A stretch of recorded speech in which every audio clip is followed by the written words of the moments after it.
श्री जगन्नाथपुरी के माधवदास जी की। हमने बहुत बार कथा में सुनाई है अपने में, पर श्री माधवदास जी का एक बहुत सुंदर प्रसंग आता है कि आप श्री एक दिन ठाकुर जी से बोले जगन्नाथ भगवान से कि हम ब्रज जा रहे हैं दर्शन करने ब्रजमंडल का। तो श्री जगन्नाथ भगवान बोले हमको भी लेकर के चलो, हमको भी संग लेकर के चलो। बंधुओं, हम एक बात कथा में कहा करते हैं, भक्ति महाराज जी कब तक करनी है, भजन कब तक करना है, नाम जप कब तक करना है। हम ठाकुर जी के पीछे दौड़ रहे हैं तब तक तो ये समझो कि अभी भक्ति को चरम उत्कृष्ट फल हमको मिलो नहीं, लेकिन ठाकुर जी हमारे पीछे पीछे चल रहे हैं। तू जहां जाएगा वहीं चलूंगा, तू जहां जाएगा वहीं रहूंगा, तू जैसे खवाएगा वैसे रहूंगा, तेरे बिना ना रहूंगा। अभी हम ठाकुर जी के बिना नहीं रह पाते, पर कभी ऐसी स्थिति आ जाए कि ठाकुर जी कहें कि वाकू लेके आओ, वाके बिना मेरा काम नहीं चले, तब समझो कि भक्ति उत्कृष्ट भाई। साल वेग के लिए जगन्नाथ भगवान रथ रोक देते हैं, पहले साल वेग को लेके आओ तब मेरा रथ चलेगा। कैसे कैसे भक्तन के चरित्र हैं। उन्हीं में एक श्री माधवदास जी, बहुत ध्यान से सुनो, हमने बहुत बार कथा में सुनाई है, पर आज स्वामी जी के प्रसंग है तो विशेष रूप से कहें। तो श्री माधवदास जी जगन्नाथ जी के परम प्रिय भक्त थे। ऐसा वर्णन आता माधवदास जी के चरित्र में कि श्री माधवदास जी जगन्नाथ मंदिर में प्रवेश करते थे और ब्रह्म वेदी पर बैठे हुए श्री जगन्नाथ जी ऐसे झूमते थे, और उनकी झूमते भाई मुद्रा को देखने के लिए असंख्य भीड़ आती थी। तब सब लोग तभी दर्शन करने जाते जब माधवदास जाता। बोले क्यों? ये ठाकुर जी के सामने जाते, ठाकुर जी ऐसे झूमते हैं, मेरो माधव आगे हो। कितना प्रेम करते हैं ठाकुर जी। माधवदास जी एक दिन बोले जय जय, मैं वृंदावन जा रहा हूं दर्शन करवे। जगन्नाथ भगवान बोले हमको संग लेके चलो। बोले आपको कहां संग लेके चलूं? बोले हमको वृंदावन लेके चलो। बोले आप विराजो ना जगन्नाथपुरी में, इतने लाखों लोग दर्शन के लिए आते हैं। ठाकुर जी कह रहे नहीं माधव, हमारा मन तो वहां लगता है जहां आप जैसे वैष्णव विराजते हैं। तिथि धाम स्थान सबकी अपनी महिमा है, पर मेरा मन तो वहीं लगे जहां आप जैसे वैष्णव हो।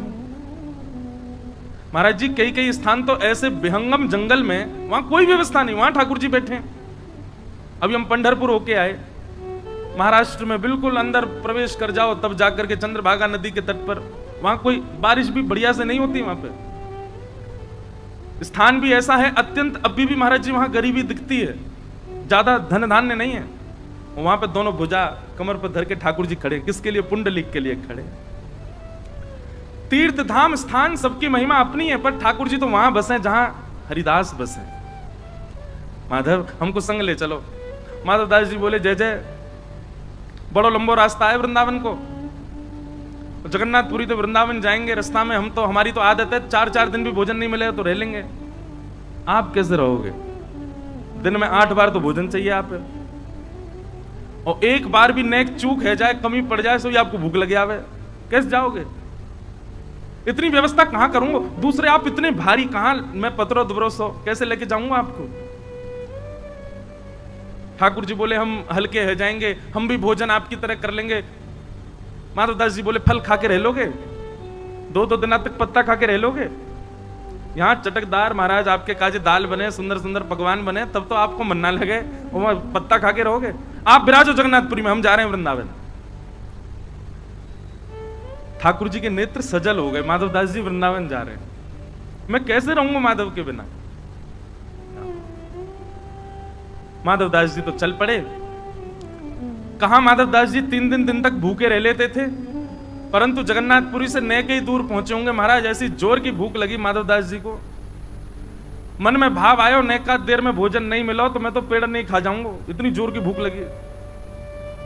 तभी एक घर दिखो, दौड़ करके गए, खटखटायो, अंदर से बूढ़ी मां आई, मैया जल्दी जो हो घर में भोजन पवाओ, बहुत तेज भूख लगी है। मैया सुंदर थाल लगा के लाई, लो बाबा पाओ। माधवदास जी तो आज तो कोई आचमन कियो ही नहीं, सब सियाराम बोले चलो प्रसाद पाओ, आपत्तिकालीन मर्यादा हंसती।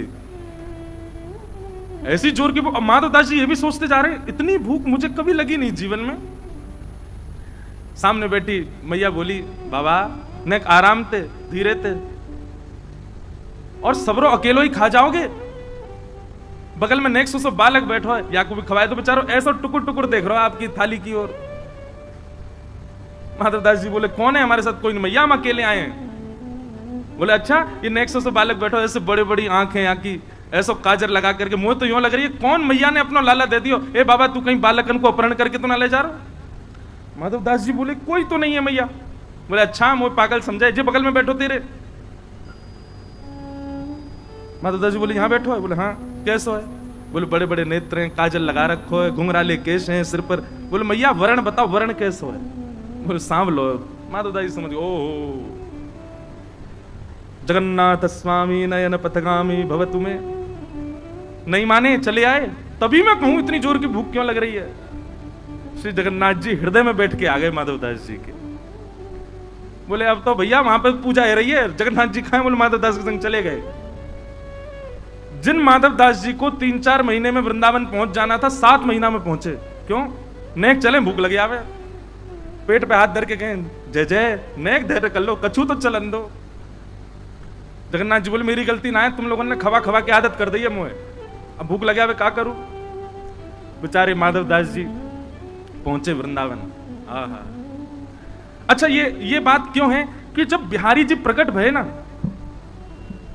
भुवन चतुर्दश की सुंदरता निधि वन करत बिहार, श्यामा प्यारी कुंज बिहारी जय जय श्री हरिदास।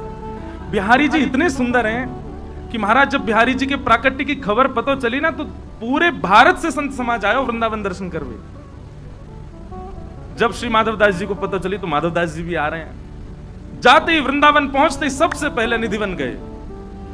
निधिवन गए तो वहां पर श्री विठल विपुल देव जी ने कही कि भैया ठाकुर जी तो अभी जो है का राजभोग आरोगेंगे, तो अभी कपाट बंद हैं, और बाकी स्वामी जी अभी मानसरोवर से आमेंगे। आप थोड़ी देर यमुना जी के आसपास कहीं विराज के निकात अपना भजन कर लो, संध्या बंदन कर लो, थोड़ी देर में आ जाइयो।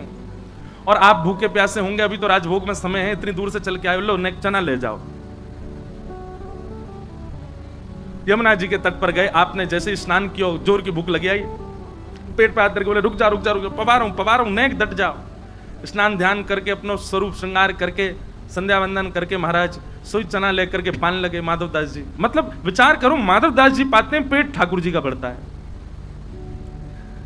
माधव दास जी ने चना पा लिया। चना पा करके माधव दास जी बोले अब चलें, दर्शन करके आमें श्री बांके बिहारी जी के, कुंज बिहारी जी के। अच्छा, बांके बिहारी जी का मूल नाम कुंज बिहारी ही है, बाद में बांके बिहारी पड़ गए हो, पर मूल श्री स्वामी जी को जो दियो नाम है वो कुंज बिहारी। स्वामी जी महाराज के दर्शन के लिए जैसे ही निधिवन राज में आए, बाहर आकर के खड़े हो गए। स्वामी जी अंदर राजभोग अरोगारे। स्वामी जी निकल करके भीतर से बाहर आए, बाहर आकर के दर्शनार्थी खड़े, कई सारे संत महापुरुष खड़े। स्वामी जी बोले भैया आप में से माधवदास कौन है? माधवदास जी बोले मैं हूं माधवदास। बोले इतको आओ। माधवदास जी बोले काहे गो जय जय, आपको मेरा नाम कैसे पता? स्वामी जी महाराज दंडवत प्रणाम कियो पहले तो। बोले तुम्हारा नाम बिहारी जी ने बताया मुझको। बोले बिहारी जी को भी मेरा नाम पता है? बोले अरे बाबा तेने ठाकुर जी को रूखे चना खवाए दिए? बोले मैंने ठाकुर जी को रूखे चना? ओहो माधवदास जी को याद, वो तो मेरे जगन्नाथ जी पा रहे। बोले तो वृंदावन आते जगन्नाथ जी बिहारी जी बन गए। भैया जा जा शहर में जाओगे, फोन वहीं को नेटवर्क कनेक्ट कर तो जाए। जगन्नाथ जी उड़ीसा से चले, अब बीच में जो जो प्रांत आए वहां के रूप बनते चले गए। अब वृंदावन आए तो बिहारी जी आ गए चित्त में। देख मैं भीतर गयो, बिहारी जी अपना मुंह खोल के मुंह को दिखा रहे, अरे मेरा मुंह पूरा छिल गो, जे माधवदास रूखे चना खा रहे है। हे स्वामी जी आप तो ऐसे सुंदर सुंदर पकवान पवामे, ऐसे सुंदर सुंदर भोग लगामे, और जाने तो ऐसे रूखे चना खवा दी, मेरा पूरा मुंह छिल गयो। माधवदास जी के नेत्र सजल हो गए। हरिदास जी लेकर के भीतर गए, बिहारी जी मुंह खोल के बैठे, देखो मेरा मुंह पूरा छील दियो। माधवदास जी कान पकड़े, अरे जय जय आपके तो महलन के ठाकुर जी हैं, आपके तो गोद के ठाकुर जी हैं, लेकिन स्वामी जी ज्यादा बिगाड़ो मत इनको, नेक अभ्यास कराया करो, सब भाव से रहें। ऐसी रस लीला श्री माधवदास जी पर अनुग्रह कियो हमारे श्री कुंज बिहारी लाल ने। यहां बिहारी जी भी आनंदित है गए, श्री माधवदास जी भी आनंदित है गए, और हमारे स्वामी श्री हरदास जी महाराज ने माधवदास जी को हृदय से लगा लिया। बोले आपकी भक्ति बड़ी ऊंची है, आपके हृदय में बैठ के स्वयं जगन्नाथ जी चल रहे हैं, आपके हृदय में बैठ के हमारो बिहारी जी बैठो है, बड़ी ऊंची बात है। खूब देर रस चर्चा चली और वही रस चर्चा को आनंद दोनों आचार्य ने लियो। ऐसी रस भावना की बात बताई गई। महाराज जी, स्वामी जी को एक बहुत सुंदर स्वरूप बताया गया है आचार्य ने।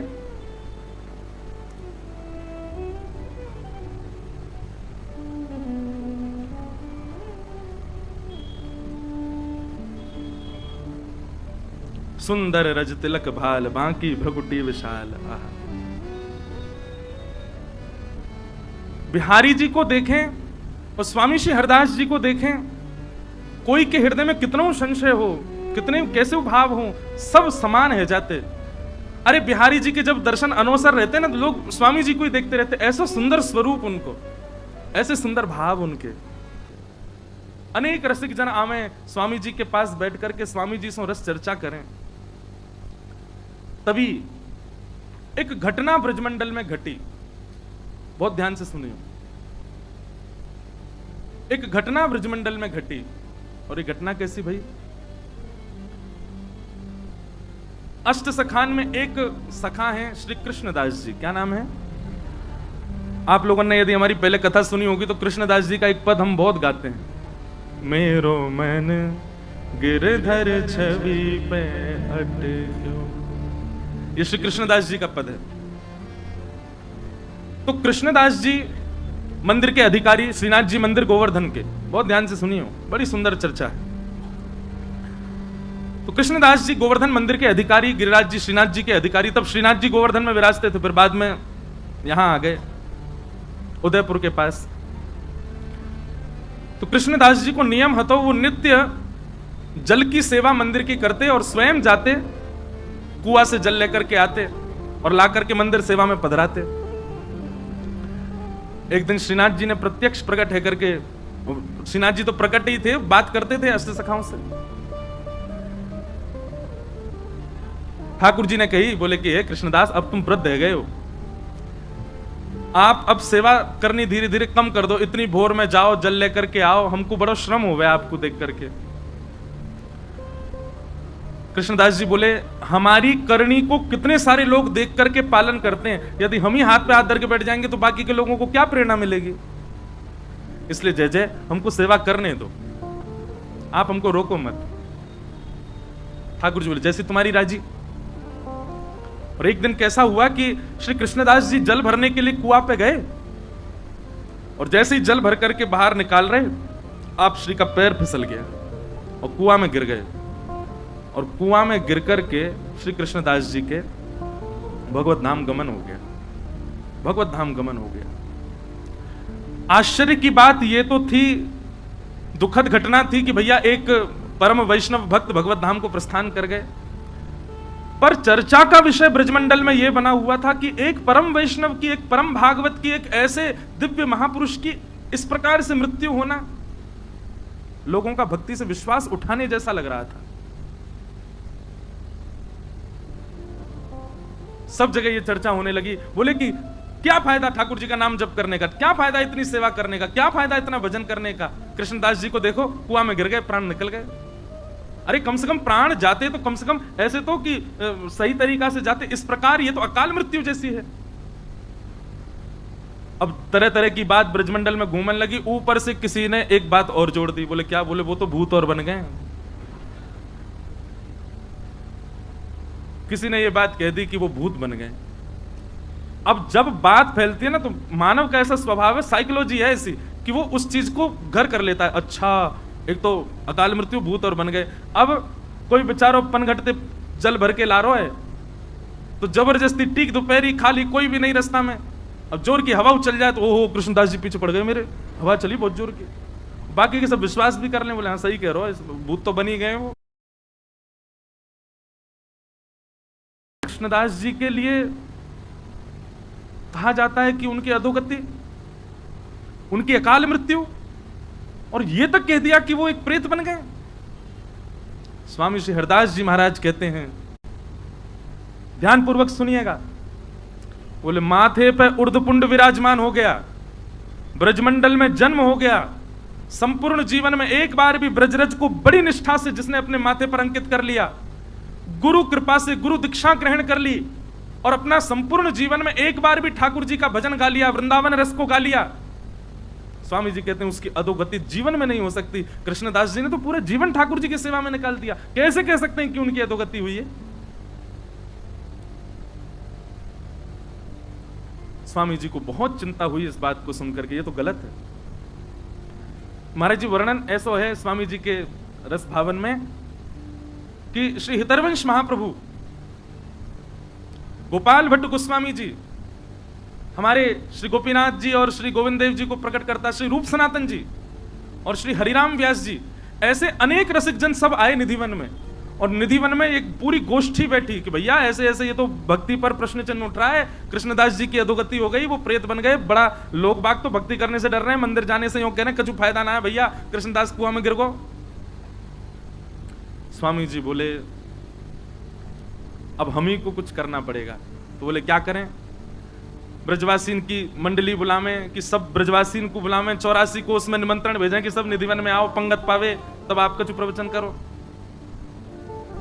स्वामी श्री हरदास जी बोले ना, ब्रजवासीन से कहा लड़नो, ब्रजवासीन को कहा समझानो, अब तो लड़ेंगे हम श्रीनाथ जी से, श्रीनाथ जी से लड़वे जाएंगे।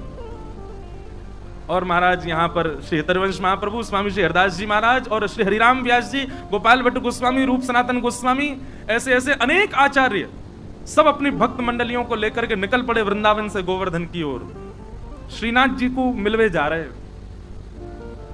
महाराज जी इतनी प्यारी चर्चा है, वहां पर श्रीनाथ जी का श्रृंगार कर रहे थे श्री गोसाई विठलनाथ जी गिरिराज जी में, और जैसे श्रृंगार करने लगे श्री जी बाबा ने घबरा से गए। तो गोसाई जी बोले जय जय काय गो, ये आपको मोह ऐसो काय को उतर रहा है, और ये हाथ पांव काय कांप रहे हैं? बोले अरे ये सबरे आ रहे हैं।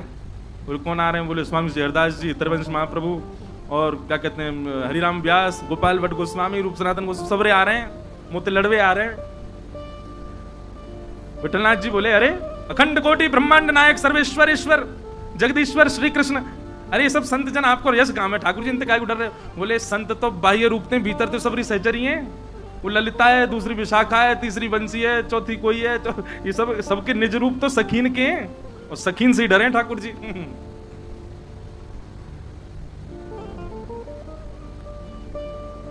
स्वामी श्री हरदास जी महाराज और सब रसिक जन जा रहे हैं, पूरा वृंदावन और जो जो गांव बीच में पड़े सब जगह महाराज स्वागत सत्कार होवे, सब लोग आकर के प्रणाम करें। अब फोन तो थे नहीं, फोटोज तो थे नहीं कि भाई सबन को बस नाम सुने सबने स्वामी श्री हरदास जी, नाम सुने सबन ने गोपाल भट्ट गोस्वामी, नाम सुने हरिराम व्यास।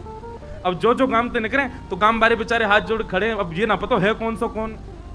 तो हरिराम वाणी में लिखो महाराज जी चर्चा में हरिराम व्यास जी आगे आगे जा रहे हैं और आगे आगे जाके बता रहे हैं, सुनो पतरे से होंगे ऐसो यहाँ नाक तिलक लगा रखो, वो स्वामी श्री हरदास जी हैं, श्री बिहारी जी को जिनने प्रकट कियो, और उनके संग आ रहे होंगे, उनको ऐसा तिलक होगा, वो श्री हितरवंश महाप्रभु हैं, और श्री गौड़िया वैष्णव संप्रदाय तिलक गोपाल भट्ट गोस्वामी हैं, वो रूप सनातन गोस्वामी हैं, उनने वो ठाकुर जी प्रकट किए, उनने वो ठाकुर जी प्रकट, श्री हरिराम व्यास जी सबन को परिचय दें। तो जब सब रसिक जन आवे तो सब ब्रजवासी भोले बारे सबन को प्रणाम करें, और फिर एक कहे बोले कि हमने तो सुनी एक हरिराम व्यास भी आए हुए, वो कहाँ है? हरिराम व्यास जी तो परिचय देते, तो फिर स्वामी जी परिचय देते, आपके बगल में जो खड़े हैं जुगल किशोर को जिनने प्रकट किया हरिराम व्यास है। कैसी मधुर चर्चा है, आहा, गामन में जामे वहीं बैठ जाएं, फिर वहां के सब लोगन की शंका को समाधान, ब्रजवासी आकर के अपने निवेदन करें भाव, स्वामी जी सबके भाव बतावें, कभी हितरवंश महाप्रभु कोई की शंका को समाधान करें, ऐसे सब भ्रमण करते करते गोवर्धन जा रहे हैं। उद्देश्य क्या था कि लोगों के चित्त में भक्ति के प्रति भय उत्पन्न हो गया है, वो भय निवृत्त होना चाहिए। आचार्य चरण अपने अपने ठाकुरन को छोड़ करके सेवा में निकल पड़े, राधा कुंड पहुंचे, और जैसे ही राधा कुंड पहुंचे श्रीनाथ जी को श्रृंगार चल रहा है, विठलनाथ जी श्रृंगार कर रहे हैं, सुंदर शीश पर पाग आदि पहना करके, सुंदर तिलक भाल आदि सब करके, कानन में कुंडल, अब जामा पहना रहे श्री जी बाबा को, एक हाथ में ही जामा पहनो, इतने में ही ठाकुर जी बोले विठलनाथ जी मैं पहन लूंगा, खुद ही तुम जाओ, उनको सबन को स्वागत करो, ये ज्यादा नाराज है कि मोते नहीं कहीं लड़ लें सबरे, इनको जाके वहीं से राधा कुंड में सबन को बढ़िया स्वागत करो। तो श्री विठलनाथ जी बोले जय जय अभी लगे, नहीं देर लगेगी, मैं पहनाता हूं ना, मैं पहन लूंगा, खुद ही तुम जाओ। सबरी सहचरी आई है, सबन से मिलके आओ और बात देखियो वहीं निपट जाए। यहां तो सबरे भक्ति भाव में भर के आए करें। श्री विठलनाथ जी अपने सब वैष्णवों के साथ में राधा कुंड गए। महाराज जी मैं तो सुनते सुनते कहते कहते वह रूप को चिंतन कर रहा हूं, कैसी समाज बैठी होगी। वृंदावन के सर्वोत्कृष्ट रस प्रवर्तक एक साथ राधा कुंड पे बैठे। तभी गोसाई श्री विठलनाथ जी आए। आहा, गोवर्धन नाथ की जय, गिरिराज धरण की जय, शाम सो जय जयकार है लगी। गोसाई जी ने जाकर के सब रसिकन को प्रणाम कियो, स्वामी श्री हरदास जी को वंदन कियो। स्वामी जी बोले, आओ गोसाई जी, आधी जामा पहना के आयो लाल जी को, पूरी नहीं पहना के आए, ऐसी कहां जल्दी? अरे न बढ़िया ते तैयार करके आते, हम कछु कह थोड़ी रहे, मिलवे तो आए, ऐसो काब है। गोसाई जी के नेत्र सजल हो गए, बोले आपके भाव साम्राज्य को प्रणाम है स्वामी जी, आप सब जानते हैं, आपको सब पता है कहां कैसो कौन श्रृंगार कहां भाव में करे। क्योंकि कल मैंने कहा ना, ललिता जी सबके मन की जानती हैं, वो ललिता जी स्वामी जी हैं, सब जानती हैं। बोले आधी जामा पहना के भागे आए, पूरी पहना जाते। चर्चा हुई, वहां बैठ करके सब समाधान आदि की बातें हुई। बोले क्या किया जाए, कैसे ब्रजवासियों को बताया जाए कि भाई मृत्यु किसी के वश में थोड़ी, ऐसा थोड़ी कि केवल भजन करने वाला और सब प्रकार से ठाकुर जी को भजने वाले की कभी अकाल मृत्यु नहीं हो सकती। स्वामी जी बोले देखो मृत्यु अकाल हो सकती है पर गति अधोगति नहीं हो सकती। ये हम डंके की चोट पर कह रहे हैं और जब तक हैं तब तक कहते रहेंगे। एक बार जिसने अपने जीवन में कुंज बिहारी श्री हरदास कहा होगा, एक बार श्री गिरिराज जी के चरणों में नतमस्तक हो गया होगा, एक बार उर्धपुंड अपने माथे पर पधरा दिया होगा, ब्रजमंडल में जन्मा होगा, ब्रजमंडल में मृत्यु प्राप्त की होगी, उसकी अधोगति नहीं हो सकती। हमारे वृंदावन के रसिकजन तो गाते हैं, नेत्र खोल करके जैसे ही बैठे तो सामने वो लाहौर को सेठ बैठो, बेचारो इत्र पड़ो है सामने बागू देख रहो, पात्र बह गयो जमुना जी में सोने को, संपत्ति बेच के लेके आओ बेचारो। इतने भाव, इतनी श्रद्धा, इतने मनते लायो, बाकी सभी श्रद्धा खत्म है गई। बोले क्या फायदा, ऐसी कहा भैया इनकी स्थितियां हैं, नेक विचार नहीं क्यों, मैं संपत्ति बेच बाग के सब छोड़ छाड़ के आयो, शरणागत वे के काजे, अरे मेरे इत्र की नेक सेवा, अरे ठीक है आपकी स्थिति जो भी हो कर दई आप, नेक तो बिहारी जी के पास, बिहारी जी को नेक छुप जाता हो, वो क्यों लगती मेरी सेवा पूर्ण भाई, पैदल चल के आयो, ऐसा सब कुछ करो, कछु ना लियो। स्वामी जी तो सबके मन की जाने। स्वामी जी बोले हाँ भैया बलो आयो, बड़ी दूर से चल के आओ, पामन में छाले पड़ गए तेरे, दर्शन किया था ना कुंज बिहारी को? नहीं अभी भोग है, रोक रहे ठाकुर। अरे विठल जी लेके जाओ इनको, दर्शन कराओ, ठाकुर जी के दर्शन कराओ। अच्छा एक बात और महाराज जी, रसिकजन बता में कि जब स्वामी जी ने इत्र सामने पटको, सामने फेंको, सुगंधी नहीं आई, बस दिखा है कि इत्र गिर गया, पात्र गिर गया, सुगंधी बिल्कुल भी नहीं आई। तो उसके मन में यह भी चिंता चल रही थी, बोले ये इत्र को कहा है, स्वामी जी के हाथ लगती सुगंधी ही नहीं को, ऐसा मैं को इत्र लेके आया मैं तो, या कि तो नेक गंध नहीं आ रही यहां पे। स्वामी जी ने आज्ञा करी, विठल विपुल देव जी ले जाओ, दर्शन कराओ कुंज बिहारी के, आओ भैया दर्शन करो। यमुना तट से जैसे लेकर के महाराज निधिवन राज में प्रवेश कियो, अंदर प्रवेश करते ही वही इत्र की सुगंधी आने लगी, आसपास के लता पत्रन पर थोड़ी थोड़ी छींट इत्र की दिखाई देने लगी। और जब जाकर के श्री कुंज बिहारी को दर्शन कियो तो सिर के मुकुट से लेकर के नख तक बिहारी जी तो चुचा रहे हैं वही इत्र में, पूरा इत्र महाराज बिहारी जी पे ही पड़ो।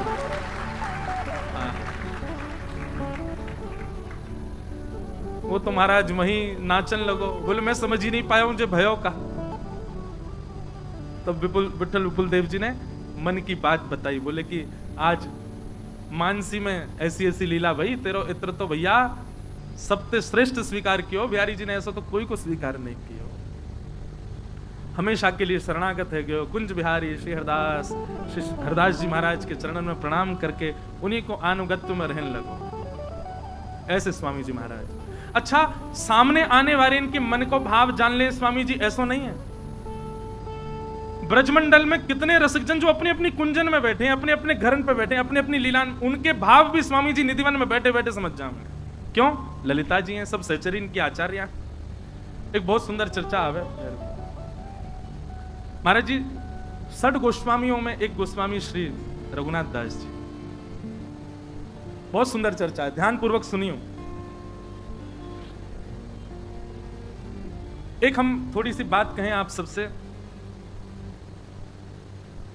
भजन में धीरे धीरे मानसी भाव लानो प्रारंभ करो।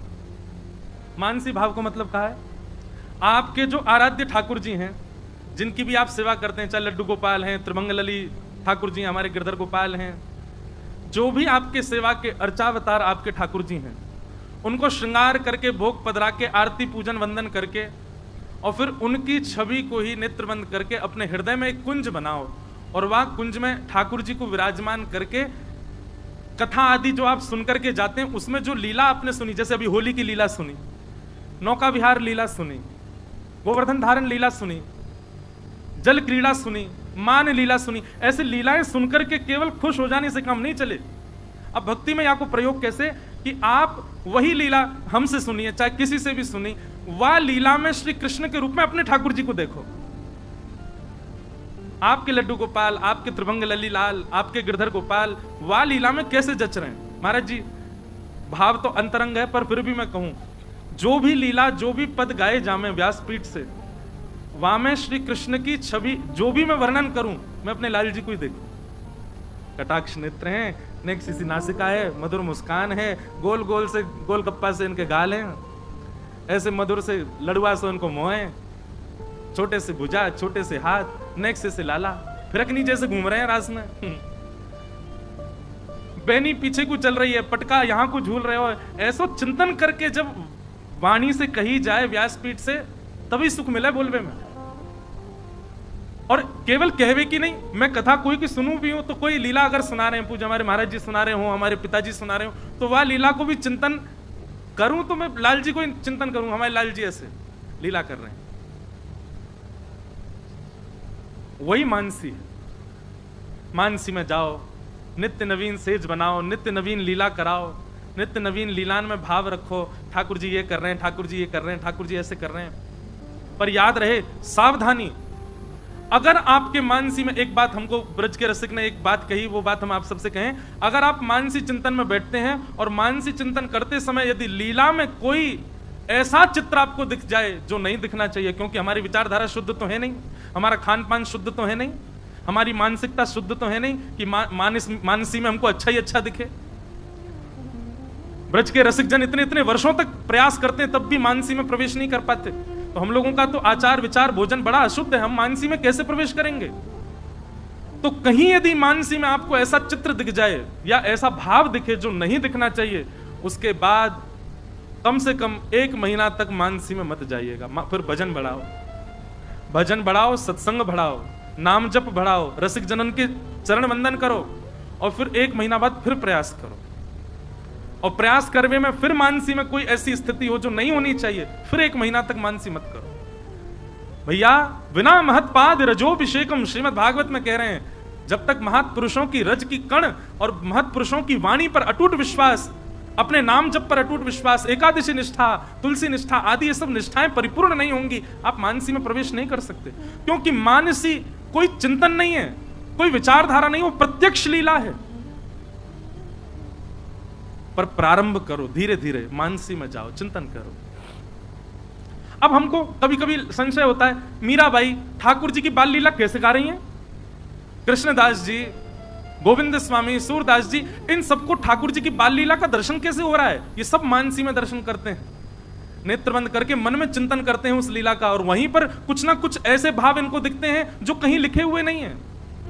अब सूरदास जी की मानसी का भाव है क्या? सूरदास जी के मानसी का भाव है, तेरो मुख नीको की मेरो राधे प्यारी, सांची कहो वृष भानु दुलारी। अब स्वामी श्री सूरदास जी महाराज, उनको कैसे पता कि क्या लीला चल रही है ठाकुर जी की? ये मानसी में उनको दर्शन हो रहा है। और सबसे विशेष बात, मानसी में यदि आपको कुछ चिंतन होता है जो अलग है, किसी को बताना नहीं है, क्या करना है? लिखना है। आज मानसी में कैसा दर्शन हुआ है? रसिक जनों ने क्या किया? मानसी में चिंतन करके उसको पदावलियों में, अब हम पद तो लिख नहीं सकते, तो केवल हिंदी में लिखो कि आज मानसी में क्या दर्शन हुआ है। अब आप कहेंगे लिख करके फायदा क्या? जब भी मन व्यथित हो, जब भी भजन में कटौती लग रही हो, जब भी सेवा में अपराध जैसा बोध हो रहा हो, जब भी लग रहा हो कि अब भजन में रुचि कम हो रही है, अपने मानसी के भावों को पढ़ना, पुनः भाव उदित हो जाएगा। ये कोई मनगणंत बात नहीं है, ये ब्रज के रसिक जनन की चर्चा सुन सुन करके, उनके भाव सुन सुन करके, उनकी भावनात्मक भावांजलि जो वो बताते हैं वो सुन करके हम कह रहे हैं। अपने हृदय के भाव रात्रि स्वप्न में भी ठाकुर जी यदि दिखते हैं, लिखो कहीं पर, किसी को बताओ मत।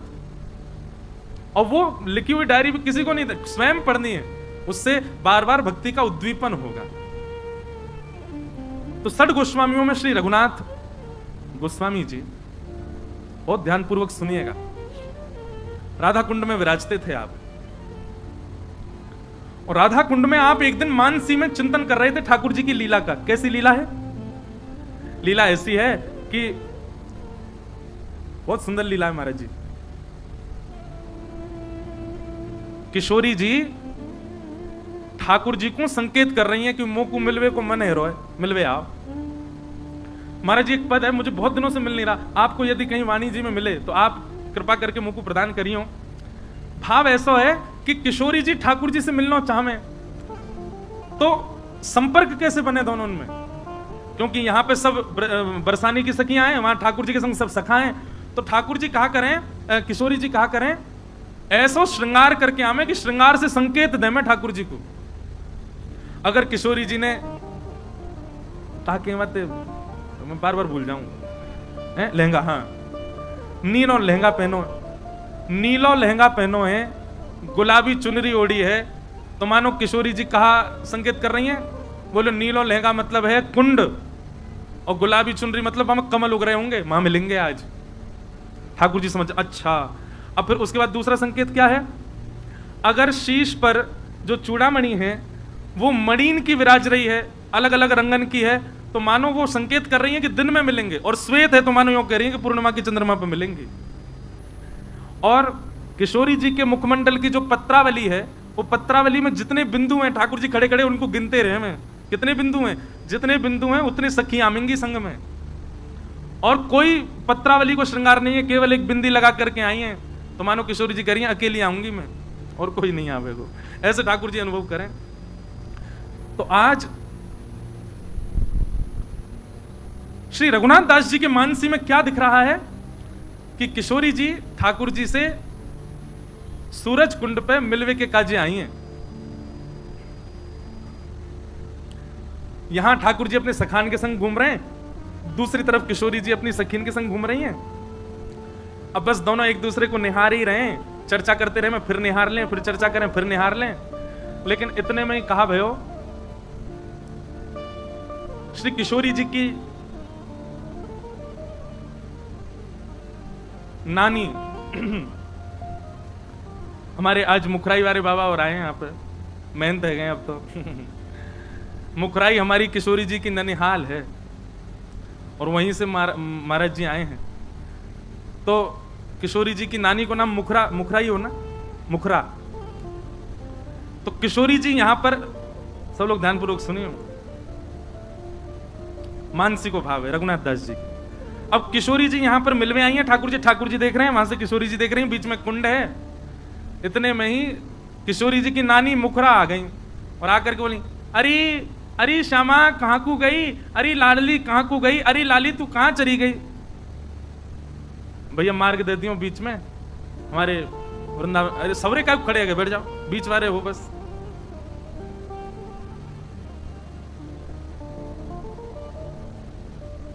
श्यामा प्यारे कुंज बिहारी, जय जय श्री हरिदास दुलारी। श्यामा प्यारे कुंज बिहारी, जय जय श्री हरिदास दुलारी। श्यामा प्यारे कुंज बिहारी, जय जय श्री हरिदास दुलारी। श्यामा प्यारे कुंज बिहारी, जय जय श्री हरिदास दुलारी। ओ श्यामा प्यारे कुंज बिहारी, जय जय श्री हरिदास दुलारी। श्यामा प्यारी कुंज बिहारी जय जय श्री हरिदास दुलारी। श्यामा प्यारी कुंज बिहारी जय जय श्री हरिदास दुलारी। श्यामा प्यारी कुंज बिहारी जय जय श्री हरिदास दुलारी। ओ श्यामा प्यारे कुंज बिहारी जय जय श्री हरिदास दुलारी। श्यामा प्यारी कुंज बिहारी जय जय श्री हरिदास दुलारी। ओ श्यामा प्यारी कुंज बिहारी जय जय श्री हरिदास दुलारी। श्यामा प्यारी कुंज बिहारी जय जय श्री हरिदास बोलो वृंदावन बिहारी लाल। तो अब यहां पर दोनों बेचारे मिलवे आए, श्यामा श्याम। मानसी में रघुनाथ दास जी दर्शन कर रहे हैं कि सूरज कुंड पे किशोरी जी सखीन संग और ठाकुर जी सखान के संग एक दूसरे से मिलवे के काजी आए हैं। और बस अब ये घूम के एक दूसरे के सामने आ गए, बस अब एक दूसरे को मिलवे ही वारे हैं, या मिलेंगे ना भी तो सखान के संकोच के कारण ठाकुर जी सीधे निकल जाएंगे, किशोरी पर कछु तो करेंगे ठाकुर जी, भले छुप के निकले, नेक स्पर्श करके निकले, नेक नेत्रन से नेत्र मिला के निकले, कछु तो हो। अब मानसी में चिंतन कर रहे हैं कि आहा दोनों युगल सरकार मिलवे वारे हैं, अब रास होएगा, अब लीला होएगी। बस समीप आए हते इतने में ही किशोरी जी की नानी आ गई और मानसी में ही आवाज आ रही है बाबा को, अरे श्यामा, अरे लाडली, अरे लाली कहाँ को गई, ऐसी टीक दोपहरिया में कहाँ घूम रही है, अरे लाली तेरे पामन में फोरा पड़ जाएंगे, अरे लाली तू कहाँ चली गई। अब मुखरा देवी की जैसी आवाज आई, किशोरी जी तो संकोच में आ गई और किशोरी जी बोली अरे नानी आ गई भैया जल्दी चलो। बस मिलवे ही वारी किशोरी जी उल्टी घूम करके और सीधी दौड़ी नानी के पास। समझ में आ रही लीला। अब किशोरी जी जैसे ही दौड़ी तो किशोरी जी के केस तो खूब लंबे हैं, पर सखी कभी कभी श्रृंगार करें और कभी जब ठाकुर जी से मिलवे की योजना बने किशोरी जी की, तो कभी कभी बेणी जो है वो अलग से भी नेक श्रृंगार में बढ़ा दें, किशोरी जी के केशन में नेक और बेणी लगा दें श्रृंगार की। आज लाल जी से मिलवे आई हैं तो विशेष श्रृंगार हुआ है किशोरी जी को, और आज हमारे गिरधर लाल जी भी बेणी पहन के आए हैं। आज के श्रृंगार में देखो टीवी पे दिख रहे हैं, ये देखो नीचे की तरफ जा रही है बेणी और वापस सुंदर मोती जड़े भये हैं। केश लाल जी के बाम हस्त के नीचे देखो, इतनी बारीकी से दर्शन करे करो तब आनंद आवे। तो किशोरी जी के जो केशन में बेणी हती और जल्दीबाजी करने लगी, जोर जान लगी कहीं नानी यो नहीं देख ले कि कार कुंवरते मिलवे आई है। सो केश जो अधिक लगे वो निकर के वहीं गिर गए, और वहां जैसे ही गिरे तो बंधुओं एक नियम हो रहा है मानसी का कि जो मानसी चिंतन में जाता है वो स्वयं को भी सहचरियों में रखता है। जैसे मैं अगर मानसी चिंतन करूं तो किशोरी जी के साथ ललिता जी हैं, विशाखा जी हैं, अन्य सहचरियां, उन अन्य सखियों में मैं भी एक सखी हूं। तो रघुनाथ दास जी चिंतन कर रहे हैं कि किशोरी जी की बेणी गिर गई, अब किशोरी जी दौड़ी तो सब सखी भी दौड़ी। तो इतने में ही किशोरी जी ने रघुनाथ दास जी जो सखी रूप में उनको आज्ञा करी, मेरी बेणी गिर गई है ले आओ। और रघुनाथ दास जी बेणी खोजवे के काजे गए, खोजते खोजते महाराज घूम लिए खूब, लेकिन वहां पर बेणी नहीं मिली।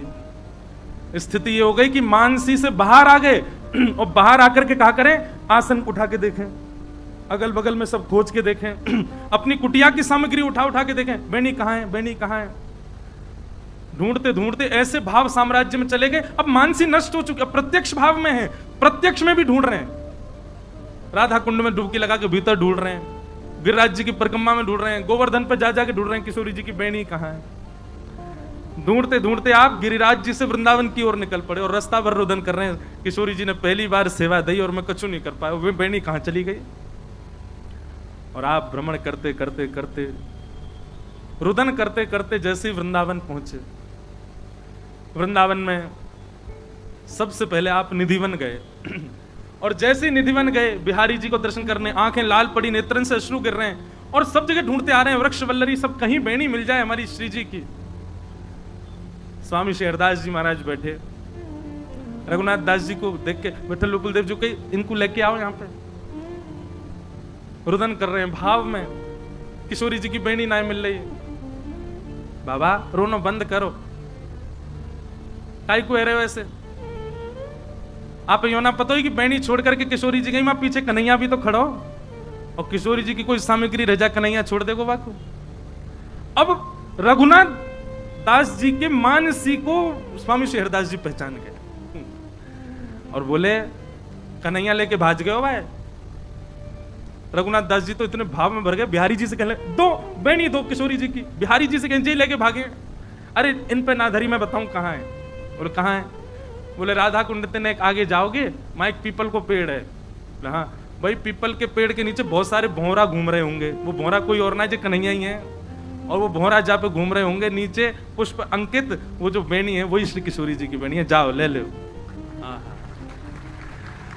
रघुनाथ दास जी मानसी तो वर्षों से कर रहे थे, पर मानसी की प्रसादी स्वामी शेरदास जी की कृपा से वो बेणी प्राप्त हुई उनको।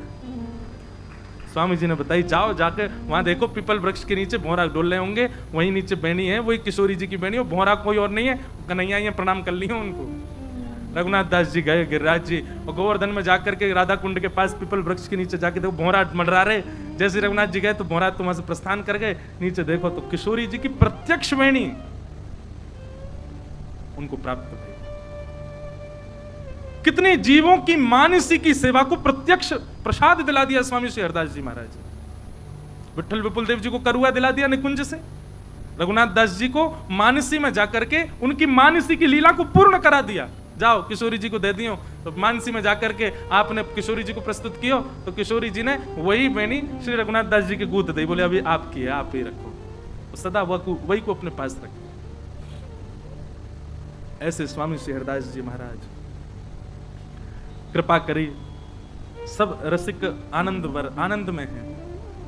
अब तो महाराज ऐसी स्थिति आ जाए कि भजन साधन में कोई भी कोई को संशय होगा तो वो स्वामी जी के पास ही जामे पूछवे के काज, स्वामी जी निराकरण करें।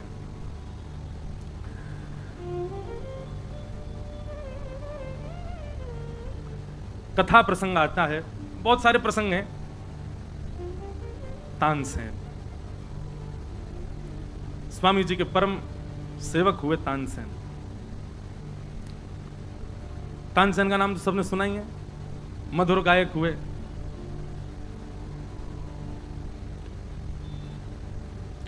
तानसेन को राग दीपक सिद्ध था, और वो जैसे ही राग दीपक गाते थे, उनके दीपक राग को सुनते ही दीप जो थे वो प्रज्वलित हो जाते थे। कुछ गायकों ने चिढ़ करके तानसेन के लिए ऐसी योजना बनाई कि ये राग दीपक गाएं, और इनके साथ अनी तो ऐसा होता था जो छप्पे में वर्णन किया गया है। गान कला गंधर्व श्याम श्यामा को तोषण। बहुत ध्यानपूर्वक सुनिएगा। तो तानसेन जो थे ये अत्यंत श्रेष्ठ गायक, पर आपको राग दीपक सिद्ध हुआ था। पर दीपक राग की एक विशेषता तो ये थी कि उसको गाने से दीपक जल जाते थे, पर उसकी एक नुकसान ये होता था कि राग दीपक गाने वाले को बाहर वालों को नहीं दिखता था, पर गाने वाले को भीतर ही भीतर जलन होने लगती, अग्नि प्रज्वलित हो जाती थी उसके भीतर। और वो अग्नि जल से, सरोवर से, नदियों से शांत होने वाली नहीं थी। उस अग्नि को शांत करने के लिए एक ही उपाय है कि कोई मेघ मल्हार राग गावे, तो उस राग को सुनकर के अग्नि शांत होगी।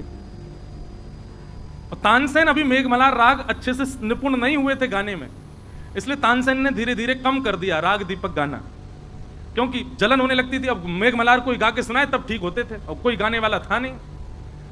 लेकिन एक बार कुछ गायकों ने चिढ़ करके राजा से कहा, बोले जब ये दीपक राग गाते हैं तो दीपक जल जाते हैं और दर्शनार्थी ताली बजाते हैं, राजा की प्रशंसा होती है, इसलिए राजा की प्रशंसा ना हो इसलिए ये दीपक राग नहीं गाते। राजा बोला अच्छा, हमारी प्रशंसा से इसको चिढ़ होती है? बोले हाँ जी, इसीलिए दीपक राग। आप नहीं तो पूछ के देख लेना, आप कहना दीपक राग गाओ, मना कर देगा। राजा के कान भर दिए लोगों ने।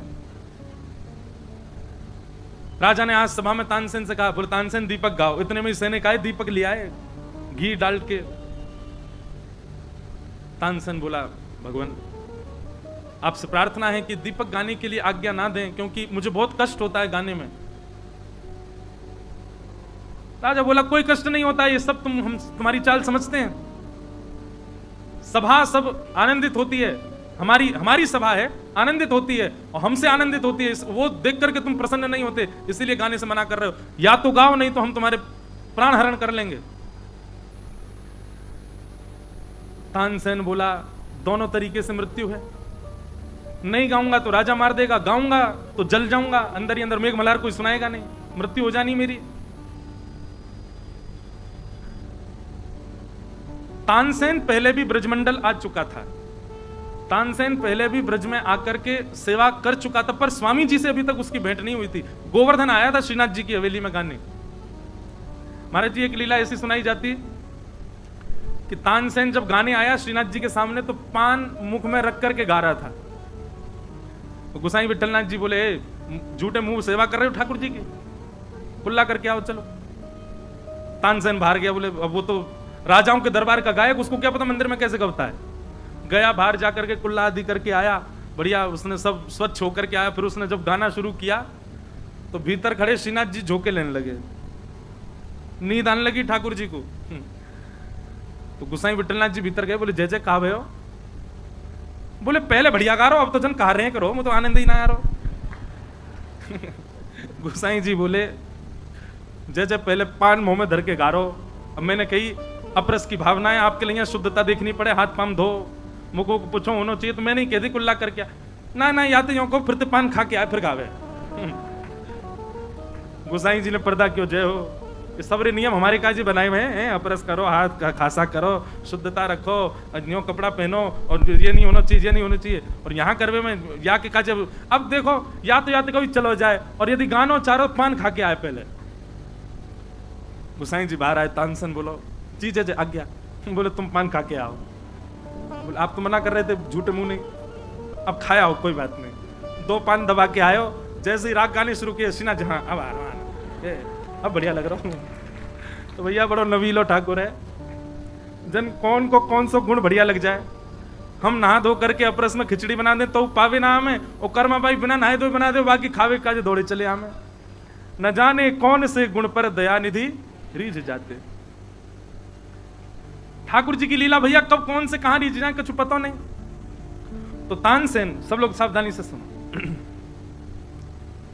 तानसेन ने जैसे मन में सोचा कि नहीं गाऊंगा तो राजा मार देगा, और गाऊंगा तो दीपक राग गाने से जो ज्वलन होगी उससे मर जाऊंगा, इससे बढ़िया तो गा के मर जाता हूं। और उसने जैसे ही दीपक राग गाना प्रारंभ किया, महाराज यहां दीप प्रज्वलित होते जा रहे हैं, एक एक करके दीप जलते जा रहे हैं। समाज बैठा है, सब करताल बजा बजा करके जय जयकार कर रहे हैं। राजा भी बार बार अपनी ताल ठोकता, हाँ आनंद आ गया, मेरी सभा में आज रौनक लग गई। पर तानसेन लाल पड़ गया, फोड़े होने लगे शरीर पर, गला बिल्कुल उसका अवरुद्ध होने लगा, नेत्रों से आंसू गिरने लगे, भीतर ज्वलन होने लगी उसको, मानो किसी ने अग्नि प्रज्वलित कर दी हो। तानसेन गा करके वहां से दौड़ा, अरे भैया जल गए हो, अरे भैया जल गए हो, कोई बचाओ कोई बचाओ, अरे राग मल्हार गाओ, मुझ को जलन है रही है, जल्दी कछु कृपा करो। अब यहां 2 कथा आती हैं कि तानसेन ब्रज की ओर दौड़ा, और एक कथा ऐसी आती है कि तानसेन ओरछा की ओर दौड़े। 2 भाव आते हैं, ध्यानपूर्वक सुनना। अब जो भी भाव हो, गति तो हरिदास जी हैं। तानसेन दौड़ा तो तभी कहते हैं कि एक जगह तानसेन जाकर के गिर पड़ा, तो वहां एक कन्या ने तानसेन के जब अंग के भावों को देखा और उसकी विचलनता को देखा, वो समझ गई कि इसने राग दीपक गाया है, और ये तब तक ठीक नहीं होगा जब तक मेघमल्हार नहीं गाया जाएगा। वहीं बैठ करके मेघमल्हार गाना प्रारंभ किया। घने बादल आगे आकर के तानसेन के ऊपर गरजने लगे, बरसने लगे। उस वर्षा के जल से तानसेन के जितने अंग पर पीड़ा हुई थी वो सब शांत हो गई। तानसेन उठ करके बैठा, बोले किसने गाया मेघमल्हार? एक कन्या बैठी थी सामने। तानसेन बोला ये राग आपको कैसे याद हुआ? तो उसने कहा मेरे पिताजी गुनगुनाते रहते हैं, मेरे पिताजी चलते फिरते गाते रहते हैं, उनका सुन सुन के मुझे याद हो गया, मैंने गा दिया। तुम्हारे पिताजी कौन है? बोले हमारे पिताजी संगीत के मूर्धन्य विद्वान बैजू बाबरा, मेरे पिताजी। बोले मुझे अपने पिताजी से मिलवाओ, मुझे सीखना है। और उन्होंने किससे सीखा संगीत? बोले उनके गुरु की तो बात ही मत करो, उनके गुरु की मत पूछो। बोले कौन है? बोले श्री वृंदावन में जिन्होंने कुंज बिहारी लाल जी को प्रकट करके विराजमान किया, ऐसे अनन्य रसिक नृपति स्वामी श्री हरदास जी महाराज, हमारे पिताजी के गुरु जी। तानसेन ने जैसे ही स्वामी श्री हरदास जी का नाम सुना, बोले अब बैजू बाबरा के पास क्या जाएं, सीधे उनके गुरु जी के से जाके सीखेंगे। इतनी सुंदर लीला है तानसेन की स्वामी जी के साथ में। आज महाराज जी एक तानसेन का पद भी गाऊंगा मैं, अष्ट छाप के गाए, सरस माधुरी जी के गाए, रसिकन के गाए, आज एक तानसेन का पद सुनाएंगे जो स्वामी जी की कृपा से उसको दृष्टि प्राप्त हुई। तानसेन के पद भी ताल में नहीं गप पाएंगे, लेकिन फिर भी मैं प्रयास करूंगा गाने का।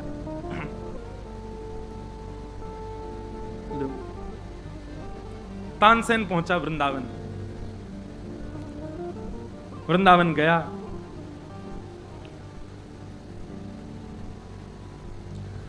सामने जाकर के स्वामी श्री हरदास जी महाराज को प्रणाम किया और प्रणाम करके उसने अपना परिचय प्रदान किया। बोले भगवान मैं तानसेन हूं, गायन की सेवा करता हूं दरबारों में, राजाओं के यहां। अपनी पूरी घटनाक्रम बताई और कहा कि मैं आपसे संगीत सीखने के लिए आया हूं, संगीत विद्या सीखने के लिए आया हूं। स्वामी श्री हरदास जी महाराज बोले लोक रंजन करवे वारे दुनिया के बादशाह को रिझावे और तो कुमें से कहूं फिर तू जाके उन बादशाह की खवासी करे। और स्वामी श्री हरदास जी तो खड़े बोलते, आज भी हमारे हरिदासी महापुरुष सब खड़े ही बोलते हैं, बहुत बड़ा सौभाग्यशाली हो वहां से प्रेम से बोल जाए।